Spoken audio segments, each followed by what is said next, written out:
All right, shalom, shalom. First and foremost, I want to give all praise, honor, and infinite glory to Yahweh, by Hashem, Yahweh Shai, by Hashem, Rachakodash. Double honors to the apostles and the elders of Great Millstone, who taught us His truth and who do it well, as well as peace, blessings, and many salutations unto the hopeful elect.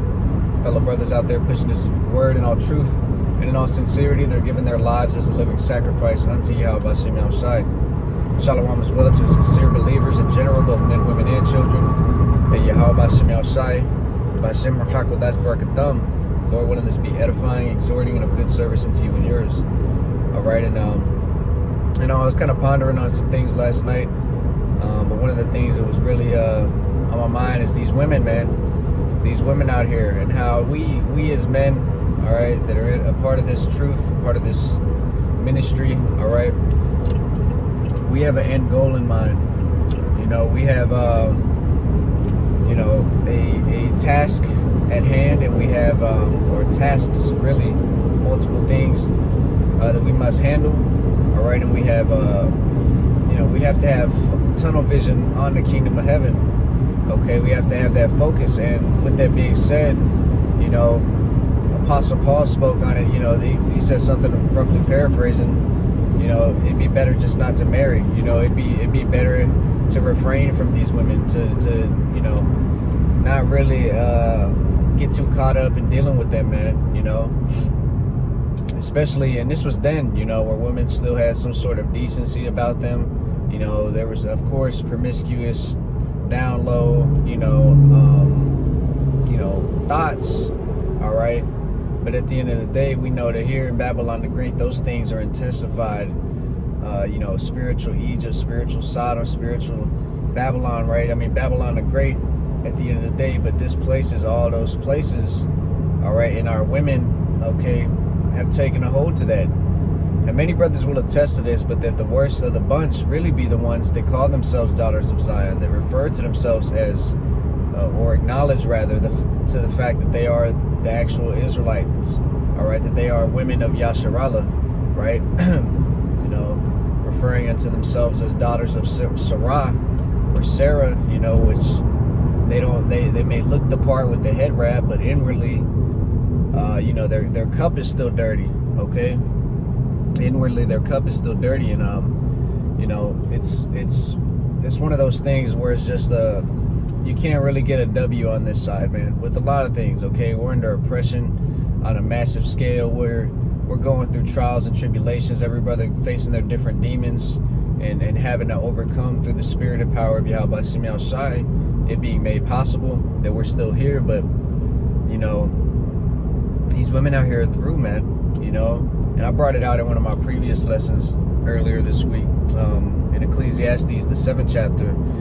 King Solomon wrote that, you know, out of 1,000 men, he could find one righteous, but that out of 1,000 women, he could not find but one. He couldn't find any man, you know, not one, bro. You know, and I think that speaks volumes, because these women referring to themselves, like I said, the daughters of Zion, daughters of Sarah, but at the end of the day, inwardly, like I made mention of, their cup is still dirty. You know, they don't understand. You know, I believe it talks about in 2 Peter or maybe Timothy, I'm not sure, but you know, Sarah, she called Abraham Lord, man, okay, master, and a woman's role is to be under a man. You got a lot of women out here who are still, you know, acknowledge that they're Israelites, all right, but are still full of pride, you know, are still full of arrogancy and think that they're the prize, that they're the thing of value in the relationship. You know, they think that they don't need a man to obtain salvation. I mean, you know, what I would have to say to those individuals is just keep that same energy come Jacob's trouble, because the times are coming where you women are going to want to be under a man. All right, Isaiah 4:1 says what it says for a reason. Isaiah 13:12 says what it says for a reason. Okay, man, especially, particularly, specifically, men of the Lord are going to be, like it says, man, more precious than gold of Ophir, which is a really, you know, in the land of Ophir, it was, gold was, you know, it was really pure, you know, it was really fine. It was really, you know, that's the place to get gold if you're gonna get it, you know, type deal. So keep that same energy. You know, at the end of the day, we know they're gonna the same ones screaming that they don't need a man, that they can be Miss Independent, that they can go straight to the Heavenly Father or straight to His Son. You know, goddamn motherfucker. These people crazy out here, bro. Nevertheless, you know, they're gonna be the same ones screaming how they need a man of the Lord. They're gonna be crying for a man of the Lord. Isaiah 4:1, like I made mention of. So, you know, just something I was pondering on last night. Like I said, man, just be mindful of these women, that they're, you know, they are the weaker vessel, which means what? More prone to demons, harder for them to get demons off of them, easier as them as the feminine, you know, counterpart to the male, are more likely to be emotional and, you know, react off of a set of emotions and so on and so forth. So just be wise if you're gonna deal with them. You know, we're men at the end of the day.